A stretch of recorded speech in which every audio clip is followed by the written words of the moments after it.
Hi, my name is Thomas Johnson, and I'm the founder and CEO of GetUpNGetFit, Wellness and Fitness Coaching Concierge. I'm also a C-suite advisor and investor. You're listening to How May I Serve You, where I'm constantly on the quest to surround myself with the best coaches while learning how to better serve our executive clientele by asking them, how may I serve you? So today's show is sponsored by GetUpNGetFit. GetUpNGetFit will be providing students with textbooks and school supplies in Cambodia in honor of our guest today, as well as our philanthropic mission to impact at least 50,000 people per year. And today's guest is Dr. Zachary Berk. Dr. Berk, how you doing? I'm good. I'm good, Thomas. Good to see you. Good to see you as well. So, Dr. Zachary Berk, better known as Dr. Zach, is a teacher of meditation. He was an eye doctor and a healthcare venture capitalist, but left all of that behind to continue his work on developing a successful meditative mobile app of guided meditation designed to help users to attain enlightenment. The app is entitled The Journey to Enlightenment, and recently Dr. Zach published his first book, Be Enlightened, a practical guide. Now, Dr. Berk's app and book are applicable for the workplace and personal self-development, and I've used it before in the past. Dr. Berk, welcome.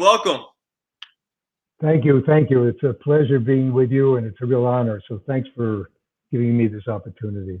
Of course. So, Dr. Berk, I know you, but my audience don't know you, right? So tell us a little bit about yourself, the 2-minute version. Well, I had a spiritual awakening when I was 19, and it broke me out of the ego mind and allowed me to experience a great spiritual experience, which changed my life.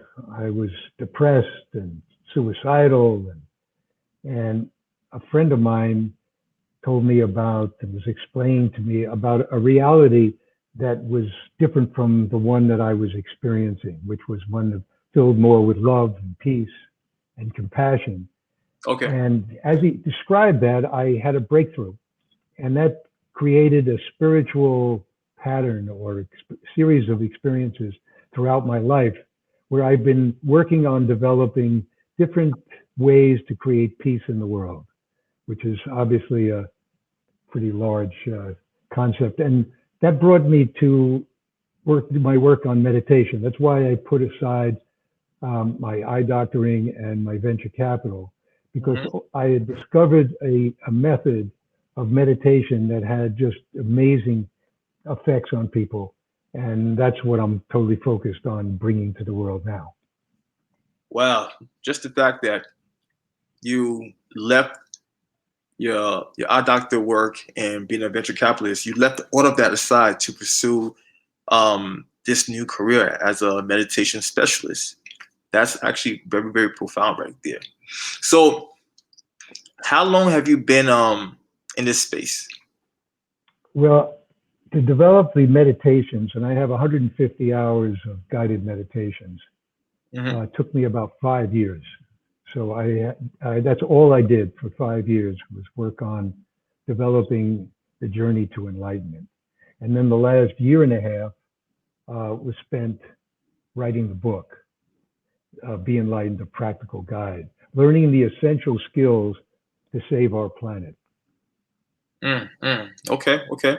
So have you done any type of like world travel to acquire these like skill sets and knowledge? Because I know when it comes to meditation, I think of the Ayurvedic, right? I think of like the old Indian culture and like Chinese and Buddhist. I think of the old culture. Did you visit any of those places to dive deeper? Well, I did meditate in a Gandhi ashram in Ahmedabad, India, but but I never worked with a guru, and I think that actually I think that's played to the benefit of my work. Okay. That I wasn't so strongly influenced by a Buddhist or a Hindu meditate or Zen. Well, Zen is part Buddhist. Practice. It was just the practice that I developed was really came to me through our intuition, our collective wisdom, and that's what led me along. And I think that again, I think that was to the benefit of the program that I developed. Okay. All right.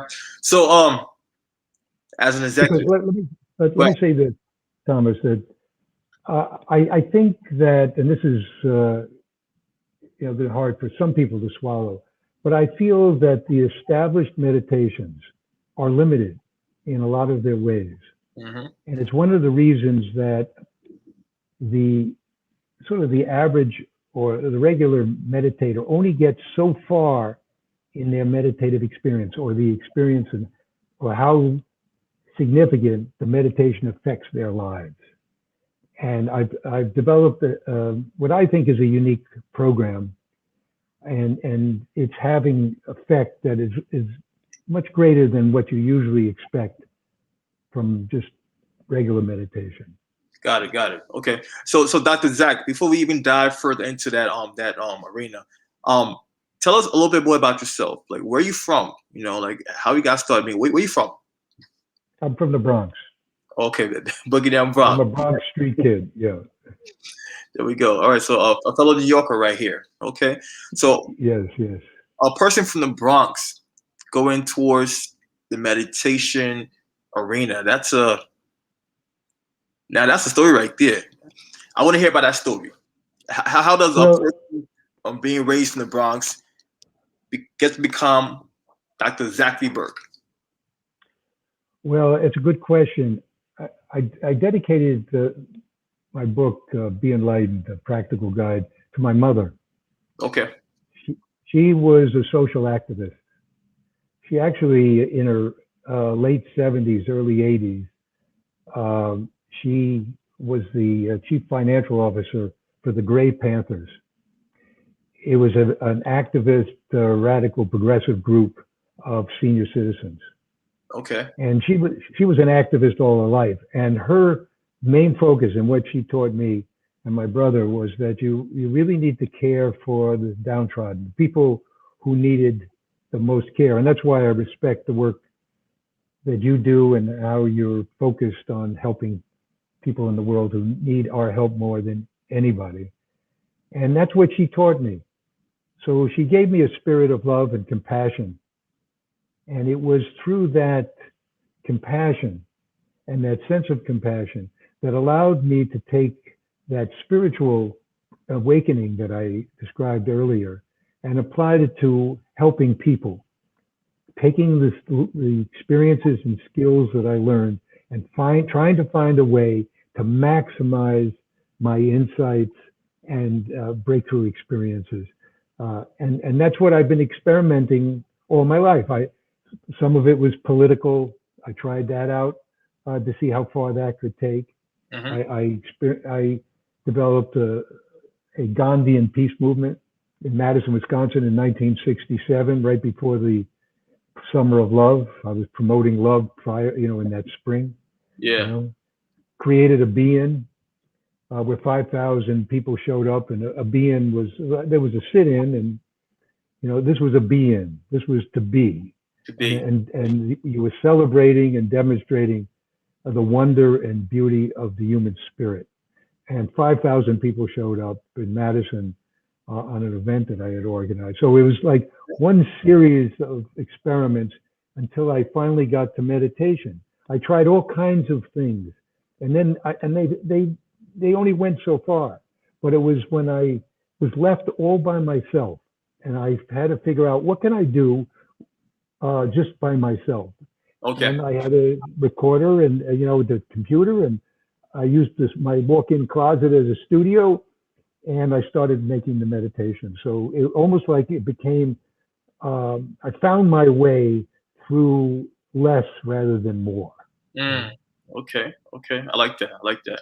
So that was then, but let's take things back to the present, right? Let's bring it back to the present. So I want you to share with us what your typical week looks like as an executive, right? As an executive that have this practice. What does your week look like, Dr. Zach? Well, it starts off with a meditation. Mm-hmm. You know, I'm right now doing my own meditation, going through those 150 hours because I created them, and people were having these amazing experiences, and I wanted to have a little taste of that too. You know, so I started to go through it, and I wanted like quality control too. I wanted Yeah. to go through it again. I've been through it a number of times individually, but I wanted to start each day and end each day with the meditation. Now I'm working on marketing. That's one of the reasons why I was interested in the opportunity to do this podcast, because I now feel very confident that my program is really quite unusual and quite special. And having spent the time writing the book, I'm now doing most of the time, you know, writing posts and working with a marketing team Got it. to Got it. get the word out. Get more exposure. Totally understood. Totally understandable. All right. So, I mean, I know how hard your schedule is, right? You're working on, trying to get more exposure. Um, Besides meditation, are there any other types of wellness regimen that you implement into your lifestyle? Well, I keep my body in good shape. I work out 4 or 5 times a week. I put in about an hour and 15 minutes. Because it's not only the mind and the body, as you know. I My mean, body and soul, man. You know this. mind, body, and soul. You got to take care of all of it. You know? Yes, indeed. Okay. Okay. So, what have you done to overcome any challenge? I mean, because I know once you're in tune, you're much more aware. So unlike most people, you have this level of awareness, right? So for those folks that are busy professionals, right, like our clientele, the the high performers, the person that's constantly on the go, right? They're constantly chasing that bottom line. They're constantly worried about how much money is going to come in, that next deal, that globetrotters going back and forth between time zones. What advice will you give them when it comes to peace of mind, right? When it comes to trying to help them work on a peace of mind. I think it's what's so important for everybody is to think about their inner self Mm-hmm. and develop the balance between their inner world, their inner self, and the outer world, and find a balance. I'm reading a book on Carl Jung, who's one of the great psychiatrists. He worked with Freud. There were giants in the field. And the book that I'm reading now was towards the end of his life. He was in his mid 80s. And he was talking about he doesn't really even think much about the physical things that he's accomplished Mm. or his memory of physical. He thinks primarily about the inner work and the inner changes that have gone on. To him, that was the essential value of life, not Mm. how much money you made. I mean, we hear this periodically where we say, well, when somebody gives a eulogy on a person's life, nobody talks about how many stocks they have or how many funds they're in or how many houses they have or if they have a jet plane or whatever. Nobody talks about that. No, you're right. But, right? But we're in a consumer society where it's so much about consuming things, outer things, that we don't spend enough time thinking about the inner treasures that really give us. And so if giving a eulogy really focuses on the most important thing about that person's life, how did they contribute to each other? What kind of heart did they have? How much compassion? What's the value to the people around them to Mm. give value and meaning to their lives? Because that's really the crux. I mean, that's where the crucible of really looking where the real value is when a child, a parent, or a best friend gets up and gets 2 minutes to talk to people who are grieving over the loss of this person. And what are you Mm-hmm. going to talk about? And Yeah. it's not about the big house. You know, that would be a joke. The people would throw them off the stage. But Yeah. we spend so much of our time trying to get that big house. Yeah. So That's true. we need to get our priorities. It's okay to go work hard to try to get that big house, but balance it with the inner work. Yes, indeed. Yes, indeed. You know what? I believe in that wholeheartedly, and that's part of the reason why I even created the Get Up and Get Fit sustainability mission, right? Because I realized there's so many people that just talk about, they talk about wanting to change the world, they talk about problems and etc. But when it comes to taking action, people become stagnated, right? And I don't want to be like that person, so I decided to step up. Yeah, you're right. That inner work is so important, Dr. Zach. And you definitely dropped a life gem. You just dropped a life gem right here. So all our users and our listeners and everyone that's going to tune into this podcast, I really hope they take notes and apply the lessons that you just shared with them and us. All right. So let's tap right back into some more questions relating to your practice. Thomas, can I just say something that I think is important? I mean, it may not be on your list, but this is to me, this is the most important thing in all of our lives, is that we are living, most of us, almost all of us, and we've been brought up into a world where we have identified with an illusory sense of self. The sense of self that is driving us, what I call the ego mind, is not our true self. It's a self that's based on fear, but our true self, which I call the higher self, is based on love. Okay, and the real challenge I believe, the primary challenge in our lives is how do we take the ego mind, which is dominating our consciousness, which is based on fear and separation and you versus me, and not a sense of community and connection, which is what the higher self bases its orientation and reality around. But so the big question, the big challenge is, how do we take that illusory sense of self, which is the ego mind, and put it into its appropriate role, which is to protect us. All of a sudden, if somebody comes at us to attack us, we better have the ego mind, which is based on fear, just take immediate action. But when we're with our families or we're at work and we have our team and our manager and who we want to connect with, and we want to be compassionate, and we want to share what we've learned and be able to, without resistance, help people around us at work to do their job better. We want to be coming from our higher self. We want it to come from our hearts. We don't want to be thinking, well, if I help that person out, then they're going to take over my job, and then, so screw them. I'm going to just ignore them. I'm just going to look at taking care of myself as opposed to taking care of my team, taking care of my company. And so I have developed a program which is showing some really off the charts results with people being able to take their ego mind and put it into an appropriate role and be able to embrace their higher self through most of their day, which is my definition of enlightenment. That's my definition of enlightenment. Got it. So Dr. Zach, since we're already on this topic, I want you to give me like a brief success story of one of your clients or a user of the app.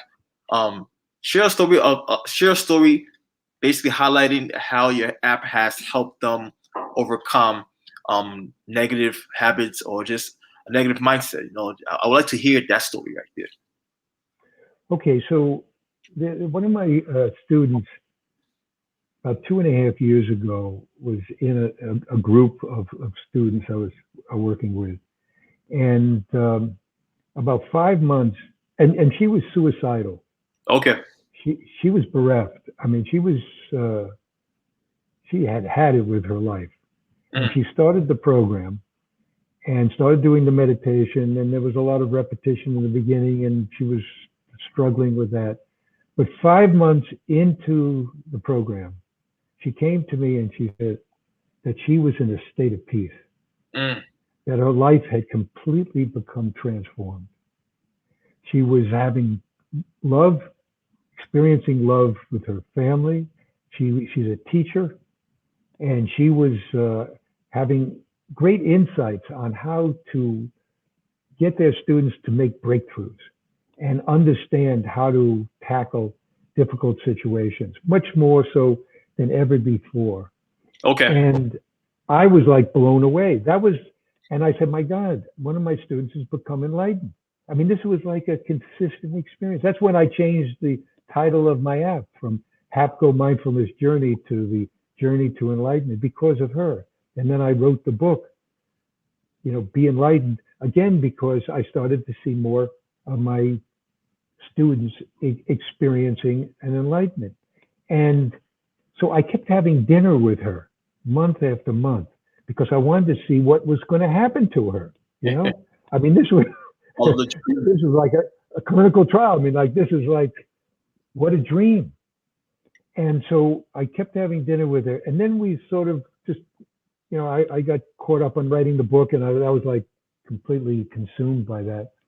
And then in January, I contacted her again. We had a Zoom call, and she was still in the same state of mind. Mm. There was no degradation. It's like you go on a retreat, Yeah. and you have all these great insights and experiences and meditations, and then all of a sudden you go back home. Yep.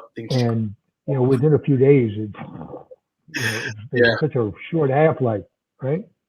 But here was this woman who was no longer doing my meditation anymore. She said my voice was inside of her, and she'd do her own meditation in the morning on healing, and in the nighttime she would do one on just quieting the ego mind and just experiencing her higher self. And she was just, so to me, that the most important thing about about Judy is that it's just been constant, and that's so unusual. Yeah. That is really unusual. And she just read the book, by the way. When she was doing it 2.5 years ago, I hadn't written the book yet. And so when she read the book, she was just thrilled. And 2 students now are experiencing a similar enlightenment using the book. Okay. It's a combination of the meditation, which is an experiential part of the journey, and the book is the cognitive part of it. They play key roles. Got it. So it seems like Judy made this part of her lifestyle, right? She made it part of her routine, because I like to tell people that we are the succession of our habits, the combination of our habits, both good and bad. So she made it into her new habit. She started to practice this on a regular basis, the morning and nighttime. It became part of her. So this is how we change our lives, by adapting healthier habits. And your tool has helped her transform her life. That's the power of adapting positive habits. And habits are key.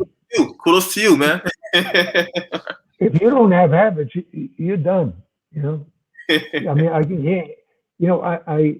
I talk about. There's the most famous violins. They're called Stradivariuses. Okay. And some of them sell for millions of dollars. It's just the kind of wood that was used in the construction and the varnish that was used, and so it resonates with such a beautiful sound. And we are, each of us are a Stradivarius. We have this miraculous instrument. So if I handed you a Stradivarius violin and you never practiced, you never developed a habit to practice how to play the violin, I'd hand you $1 million instrument, and if you never practiced it, you'd pluck away and really not play any music. There'll be no use. No use. And the same thing is with our minds, our consciousness, and our bodies. If we don't develop a habit to use it and practice how to use it, we lose a tremendous opportunity that's available to us. Lose it. And that's true. Either you use your skills or you lose it. That's with anything in life. Even with muscle, when it comes to like the physicality and just like the physiology, right? When you don't train the muscle, it atrophies, right? So that's life. It's all part of life right there. So Dr. Berk, I want you to tell us a little bit more about the book, because I know that's your newest project right there, right? What's the title of the book? Is it currently out? Where can we find the book? The title of the book is Be Enlightened, a practical guide. And the reason why I mentioned it as a practical guide, because people think of enlightenment as unattainable. It's available for a yogi who's sitting up in a mountain, in a cave for 30 years, doing nothing else but meditating. And what I want to teach people is that enlightenment, in a full-blown enlightenment, is possible with maybe 20 or 40 minutes of meditation a day. And I wanted to give a book to explain all of that, to give insights, information. I have like 140 footnotes of references of different scientific substantiations of the claims that I make. Being an eye doctor, practicing for 10 years and then working as a venture capitalist, I worked with top scientists and physicians and researchers here in the United States. So I have a very strong scientific basis. A lot of people say, well, Dr. Zach's got his feet on the ground, but he's got his head up in the clouds. And so the book provides that cognitive framework by which you can read about there's five basic components to the higher self. And what they are is love, compassion, joy, inner wisdom, and peace. Those are the five key components. Okay. And the meditative journey, the part of the meditation, there's a lot of components to the meditation series, the journey to enlightenment. But one of the key things is to develop and practice the ability to love. All this is done internally with your inner self. Same thing with compassion. Learning how to evoke joy just on demand. How to create peace, through the breath. Because the higher self is really in a state of peace. Mm-hmm. And then intuitive wisdom. How to draw upon the great intuitive wisdom we all have. We all have potential access to it. And part of the practice of the meditation, and the book covers this in more detail, is that we have part of our brain. I really believe, and there are many scientists and neurosurgeons that believe that the mind doesn't really exist in the brain. It exists sort of in the ether around us. Got it. And we have been brought up just being focused on this ego mind, fear-based. And what the meditation does through practice is it gets the part of the brain to become attuned to the higher self. Yeah. It's like developing a frequency, tuning in the right frequency. Once your brain tunes into the right frequency, all of a sudden you're connected with your higher self, and that takes practice. Yeah. That takes practice. Yeah. As a person that also meditates, I agree with you 100%, because I've gotten some of my brightest ideas, and it came to me while I was meditating. It came to me out of nowhere while I was meditating. So I agree. Now I need to do it more often, because sometimes I slack off my meditation. So thanks for reminding me to get back on track. All right. So Dr. Zach, if someone were to inquire about your services or just want to connect with you, where can they find you? Well, I'm on the website. HappCo is the company that I formed. Can you spell it? HAPPCO, like happy company or happy community. Mm-hmm. So it's URL is happco.com. Got it. Okay. Solid. So, Dr. Zach, thanks for coming. Thanks for dropping knowledge, gems, and sharing your amazing stories. I'm inspired to get back to my meditation and practice. All right, I slacked off a little bit past few weeks. And also, I'd like to thank our viewers and listeners for lending us their ears and their eyeballs. Thanks for tuning in. Last but not least, how may I serve you, Dr. Zach? You can serve me by spreading this message. I believe, like I put in the subtitle of the book, Learn the Essential Skills to Save the Planet. We need to raise our consciousness. We need to get out of the grip of the ego mind and capture our higher self, because then we'll create a more peaceful world. And so the way that you could help is to spread the word that there is a tool out there. And for companies, let me tell you, a company that a CEO and executive who adopts this program and tries to get as many of their employees to do this meditative program, forget about it, okay? I mean, the positive effect on that company will be absolutely outstanding. I did a program at a biotech company I co-founded. We had some great results. Some other things happened where the company started firing people because they were running into problems that disrupted it. But that's the way you can best serve me, is to tell people that there is a program out there that allows them to become enlightened. Got it. We'll do, Dr. Zach. And once this podcast is out, we'll make sure to pass it out everywhere on all major streaming platforms, and you will get your message out there. Okay. So it's been a pleasure, Dr. Zach. And once again, be well and continue to serve. Take care. Same here. Take care, Thomas. Thank you.